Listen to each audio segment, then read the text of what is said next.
Hey guys, it's Nick. Before we get going today, I wanted to give you a few discount codes for the products we love and our show sponsors. So don't just turn this one off.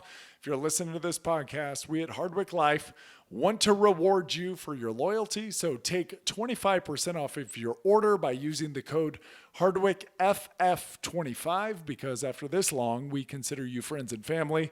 That's HardwickFF25 at hardwick.life. It's like hardwick.com, but that one was taken by a shirt company. So hardwick.life is where you can find it. For 20% off at bubsnaturals.com, use the code Hardwick20. That's Hardwick20 at bubsnaturals.com. And for 10% off at Julian Bakery, use the code Nick Hardwick, that's me, at julianbakery.com. Again, Nick Hardwick at julianbakery.com. Now, if you want to hear what I take daily and get some insight as to what you should take, maybe, stay tuned. If not, skip ahead about a minute and we will be into the show. Thank you all. All right. So you want to know what you should buy. I take 6 of our Hardwick Life products every day. I originally started that company out of kind of selfish needs. I wanted to get access to the absolute highest grade products in the world. Our supplements are pharmaceutical grade, all of them. They've got unique delivery mechanisms. So you aren't just getting expensive urine, you're actually absorbing the products at a higher rate than cheaper store-bought supplements. I take brain, joint, fuel, phyto, pump, and neuro. Now, that may be a little extreme for you, but those are my jams. Now, I've done a lot of damage to my body. I need all of them. The brain and joint, they're kind of self-explanatory, right? Fuel is one of the only whey protein powders that I can take that doesn't upset my tummy. And we hear the same thing quite frequently from folks that don't process dairy all that well. That's because it's made from New Zealand grass-fed whey. New Zealand has the highest dairy standards in the world. There's a noticeable difference, and the flavor, it's pretty damn incredible. For a peri-workout drink, which peri-workout, you'll hear that term, it means around your workout, or to add protein midday, I put 2 scoops of fuel with pump, which has 3 grams of creatine per serving, 400 milligrams of ATP, which is the body's energy currency, and 95 milligrams of caffeine to get you all fired up.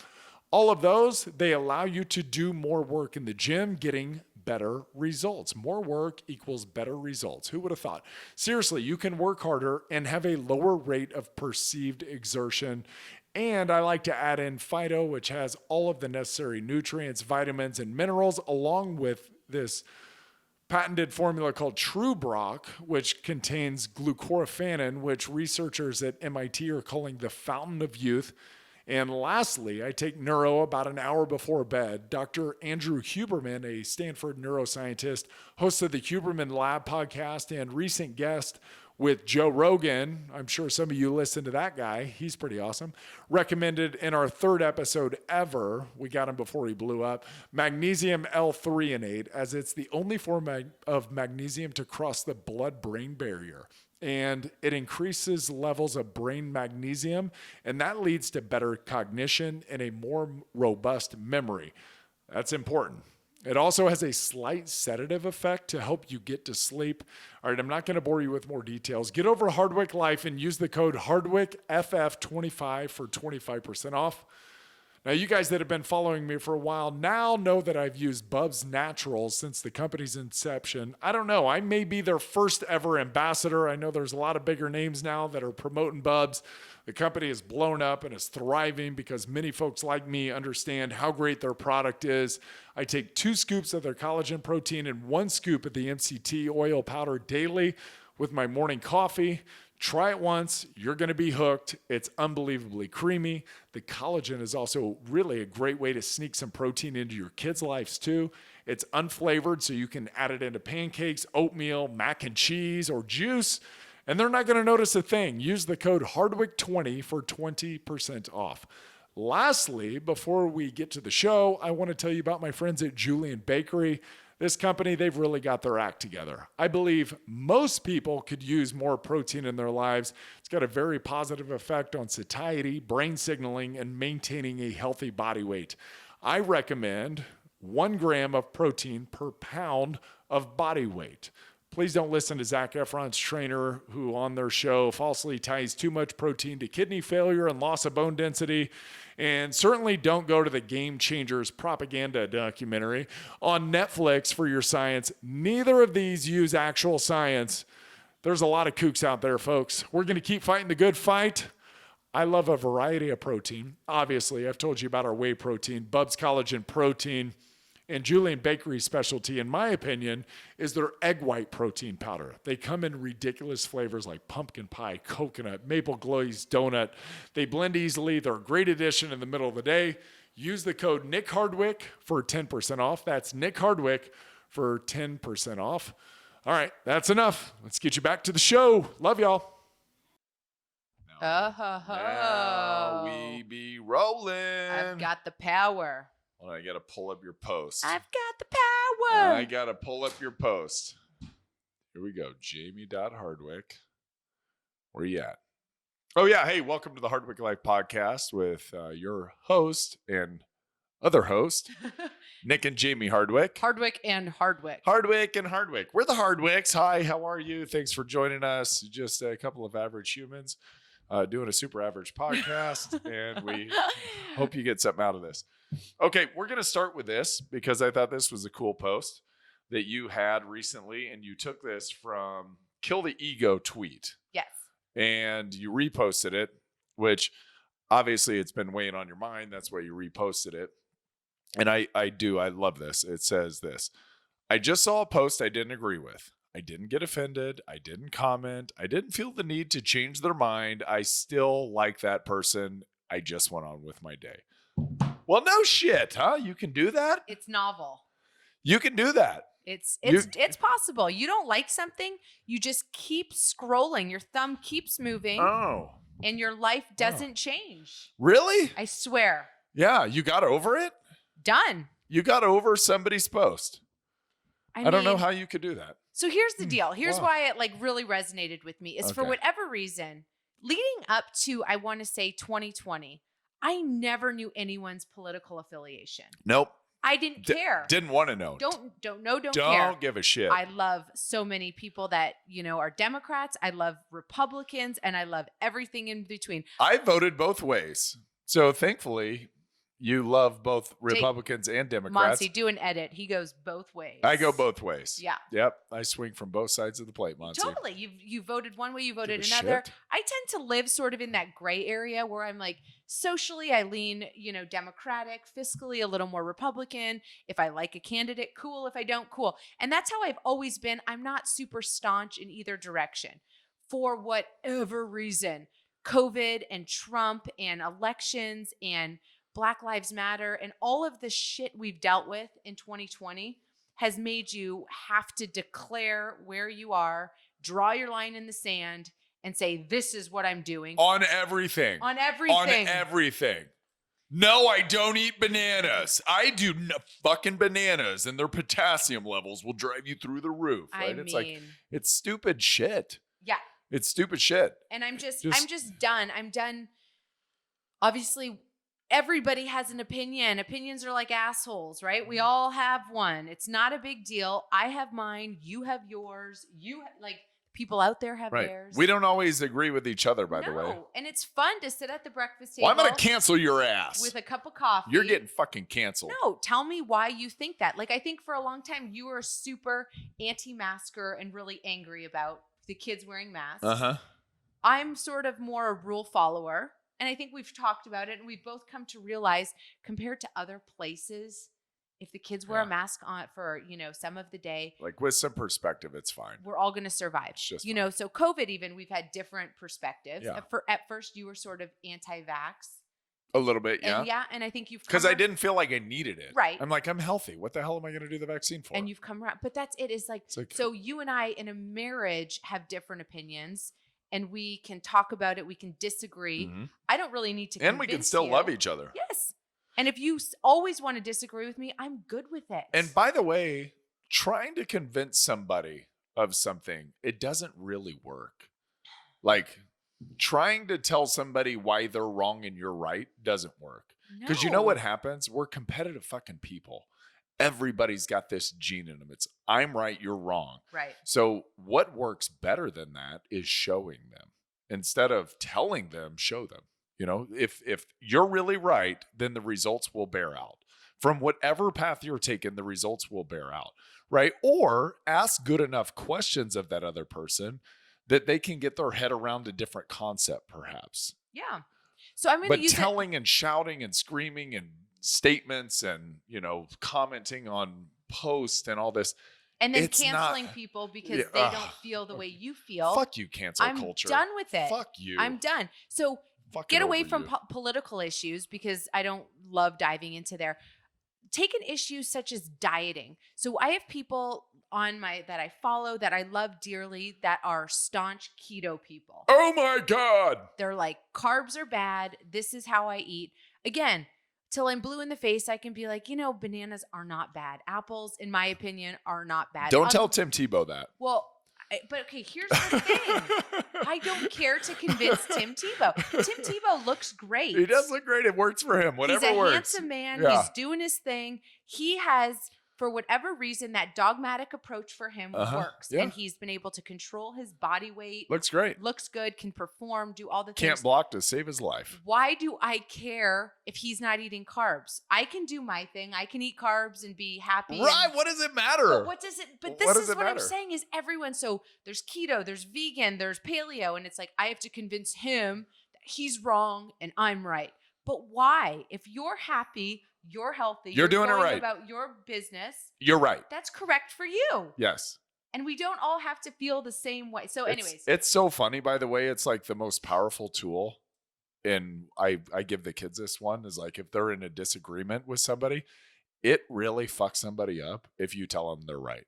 You're right. You know what? I understand. I feel you, man. Like that really will jack somebody up. If you are in a disagreement with them and you go, you're right, try it out. It's amazing. And they're like, I even do it with the boys and then they've started catching on. Now they do it with other people. But it's, you're right. And they look at me and it's like, shit, he just said I was right. Okay, what kind of game are we I playing guess here? the fight's over. Yeah, I guess this is done. Yeah. And it really does. I mean, like, people just want to fight right now. That's what it feels like to me. It's like people just love fighting and love screaming and love like canceling other people and having some sort of power. It's like, who gives a shit? Are you happy? Right. Like, move along with your day. I seriously, I use social media just to like try to help, in whatever way that we can. It's like, try to help. Like, anyway, hey, try this little tip out. Hey, you may consider this, or hey, here's a way that I think about this. But other than that, stay the fuck off of social media. Like, I go to it every morning. I don't do it during the day. I don't scroll during the day. I don't scroll at night. I scroll it in the morning when I'm a little sluggish, getting out of bed early, and I'm going to go work out. You know what I do? I scroll and I look at like, it's back day. I want to get some back workout motivation. That's all I use it for. And other people could use it for business, or you could use it for relationships or whatever. It's like motivation to stay on track. Like, here's the goal. Have a look, because I really think you can't be it till you see it. It's like, let's see what the goal is and let's go do that. Let's stay encouraged by that. But I don't have to have a comment other than something positive. It like comes back to what our parents used to say. If you don't have anything nice to say, don't say anything at all. Yeah. Right? And I just feel it's just this to oldest add- time. to add one more thing to it is this whole thing came out in the early 2000s. It was a way to connect people. Social media. It Yeah. was, this Facebook, I think was the first one, right? Or MySpace, whatever it was. Yeah. It came out and it was like, cool. I'm at school 10 hours away from where my family lives. Yeah. I can post a picture and everyone can see it, or I can connect with a high school friend. It is no longer a connective world. It is such a divisive world, or divisive. Same thing, whatever. Right. It's just, it is so much anger and hate and resentment. And I'm like, it's exhausting. I just want to see what my high school girlfriend's new baby looks like. Can we go back to when it was nothing? Show me your puppy. oh. I love a good puppy post. Oh my God. You want to show me a picture with your significant other? I love to see it. I will heart that shit all day long. I don't really care to get into any sort of debates anymore. Over I'm it. happy. You're happy. I'm over here doing my Good. thing. You do you. Yeah. That's it. Do you. That's you're, it. You're all good. Good. So thank you for letting me get that off my chest. Yeah, you did. Yeah. You got that, right off your chest. I am super proud of you and happy. And it is true. I'm with you on social media for sure. And I want to apologize if you saw one of my ads come across as like, buy this. Like, you know what? I want to help. I want to reach as many people as possible. I shut down the ads. I shut down Facebook ads. I shut down Google ads. I'm fucking over it. I'm over that whole like having overhead. So just a little look behind our business. It started to go, the weight loss program started to go, people started buying. It's like, shit, I felt obligated to get it more and get more reach. And it's like, oh yeah. And then eventually I'm like, this isn't even fun for me anymore. Like, I don't enjoy this. I don't like the whole business side of thing. All I want to do is help people. And the only reason that I wrote the thing was in the first place was so when people started asking me, how'd you lose weight? I could just send them a file, and that was really it. Like, go help. And so as you want to do that, but then what happens is like the stress adds on for no reason. It's self-induced. Like, we don't need the money. We don't have to do this. It's like, we want to do this. We're choosing to do this. But all of a sudden you've got overhead of this many thousands a month to have the email marketing team. And then you got this much for the ad budget. And all of a sudden it's like, well, we're not happy until we reach the amount of money that we've put out already this month. So now all of a sudden the stress is like, it's stupid. Like, lower the stress, lower the overhead, lower the cost. And it's all good. But the point of this is like, social media used to be like a thing where friends connected, and we still can. You can find great information out there. There's super cool doctors to follow that have great information and are doing really cool research. And you can keep up with your friends. You can keep up with your family. You can do all those things. But make no mistake, you're being sold something. Yeah. Like, you are being sold something all the fucking time. And I would just say, be careful with what you're looking at, It's like, because we sort of had this conversation, before going on the podcast. Again, great things in social media, but for a minute, things were closed down this last year. You're home a lot. Well, what do? You start scrolling, right? And I felt like yes, my time on Instagram and Facebook and even Twitter, which I don't even have a Twitter account. I'm on your account, but I just like to see the asshole tweets that people do. So it's like all of those were bombarding my life so much. And for the first time ever, I approached you and I'm like, I think I need a tummy tuck. Yeah. Yeah. Right. And I'm like, whoa, this is very unlike you. And totally out of Very, left field. very unlike you. Yeah. But here I was staring at all of these perfect humans while I'm freaking shoving my face with chocolate chips and cereal and nuts and all the snacks, during lockdown. Just being a normal mom. Imagining what these like beautiful Australian women are doing just laying on a beach. And I'm like, with their voluptuous bosoms and perfectly round toned bums stomach and all of it. Yes. And tanned and not that I was looking over your shoulder or anything like that. But yeah, so anyways, there's another downfall of social media as I got sucked into this weird vortex. Yeah, like how the fuck did that happen? Holy shit, maybe I need a tummy tuck. Maybe that is the one thing that's missing in my life is a flat stomach. It's keeping me from happiness. Yeah. No, it's not. It's not. No, if you're not happy internally, you're not going to be happy when you get that. You're just going to be in pain and right. Yeah. And have a bunch of stitches. Yeah. And again, if a tummy tuck is what you need to have confidence, I don't judge at all. Yeah. It's just something I've never cared about. I have a pooch. I have a mom tummy, whatever they call it. Yeah, you've always had like a little, like you got a nice. Is it a fupa, a front butt? No, you're kind of built like a big baby. Like, it's not like, it's not.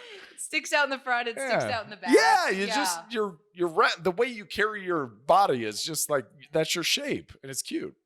Thank you. Yeah. That's when An you came to me. overgrown I'm like, baby. oh, I don't know. I don't think you're going to be happier. It's like, look inward. Yeah. Look inward. Also, too, about that, which will kind of lead us into our next little deal, is like comparing yourself with the entire world. Remember before social media when you could only compare yourself to your small high school or your small town or your small, like wherever you're at, that's all you could compare yourself to. Well, now we get to compare ourselves to every fit dude in the world or every fit chick in the world. And, every parent or every, like our kids, they get to compare themselves now, not just in their little bubble, but they get to compare themselves to the kids everywhere that are doing what they're doing. And that shit's overwhelming to think of who you're not. It's like, It makes you feel hopeless, doesn't it? Yeah, A little bit. who am I not? Yeah. Oh, great, good. Tell me how good I am not. Right. Instead of positively reinforcing the work that you're putting in and the journey that you're on and the lessons you're learning and being a valid human like we all are. It's like, oh, I'm invalid because I'm not Joe fucking Rogan. Like, who cares? I'm me. He's not me. You know what I mean? It's like, quit comparing yourself. And so this brings us to kind of, I guess, what we were meaning to talk about today is like building strong, resilient kids. So we had an incident yesterday. It was Labor Day yesterday on Monday. And Jayme was out back doing what moms do and throwing kickoffs to the boys. And one of them was running down and tackling the other one. Well, Hudson, our older one, he's 9, got juked out of his shorts by Teddy, who's 7, who's a little twitchier. Hudson's very linear and torquey strength, and Teddy's a little twitchier, and lateral mobility is kind of his thing. And he juked Hudson, and Hudson fell down. And Hudson gets up and he's like, basically he's like, my fucking knee gave out. He didn't say fucking knee, but his fucking knee gave out, right? And I was like, your knee didn't give out. You got juked and you fell to the ground. It's like, stop. And then he went down this whole rabbit hole of, why is he more athletic than me? Why is he faster than me? Why is things come easier for him? Da da da da da. And like, we just kind of rolled our eyes because we've had plenty of conversations in the past with our boys about there's things that your brother does that are going to be better than you naturally. And you're going to have to work your butt off to catch him in those fields. But there's also things that you do and traits that you have that I'm sure he wishes he would want. We've talked about this with both of them in the car together. Ad nauseum. A lot. Yes. Right? A lot. We really, I strive to have them be best friends when they get older. Right. And appreciate each other's talents and recognize Yes. each other's differences. And to not be and to appreciate mostly your own skills and Right. your own abilities and who you are, because it's different than that person. And you may not be as fast or twitchy or lateral mobility or whatever. It's just the sports analogy right now because that's all they care about. But eventually it will be something else. It will be something else down the line. So Jamie's like, all right, fuck this. Hey, we're going on a bike ride. And so we go get on a bike ride. And now we're 40 minutes into the bike ride. We're 40 minutes in, and Hud's still not. He's not with us. He's not with. The three of us are sort of in a cluster on the bikes. Yes. He's 50 yards ahead. You're crossing roads and stuff. So part of me was like, well, shoot, it's not safe. Right. And the other part of me is like, it's Labor Day. It's a day to be together. Yeah. Stop being a little bitch and get back here with the family. Right? Yeah. So it was just. We come to a crosswalk. It was a hilarious moment. I think prior to the crosswalk, there was this beautiful horse sitting on the right-hand side of the path we were on. And Teddy, who, yes, he's faster than Hudson, looks at this horse and says, cool, a cow. And it was just this like moment that totally broke. I mean, it was like an icebreaker. Yes. It was like, Hudson, he may be faster than you. He is dumb as a doorknob, and he's not. He's not. But it was just this like comment where I'm like, would you like to be him and not know the difference between a cow and a horse? At 7 years old. So we all have our strengths. You know what I mean? And I think he realized, he's like, well, at least I'm not an idiot. Yeah, and he died laughing. And so at that moment, we sort of, all 4 of us clustered together. And Nick looked at Hud and is like, I'm not Travis Kelce. Do you think? Hold on. I didn't jump right into it, and this is the way it always goes. What's the song that you like? Wake up. Oh, yeah. Yeah. System of a Down. System of a Down, where it starts like really melodic and then it gets into rage mode. Well, that's me when dealing with Hudson all the time. It's like, try to approach it gently. And the joke was yesterday, it was like, all right, I'm going to try something different with Hudson.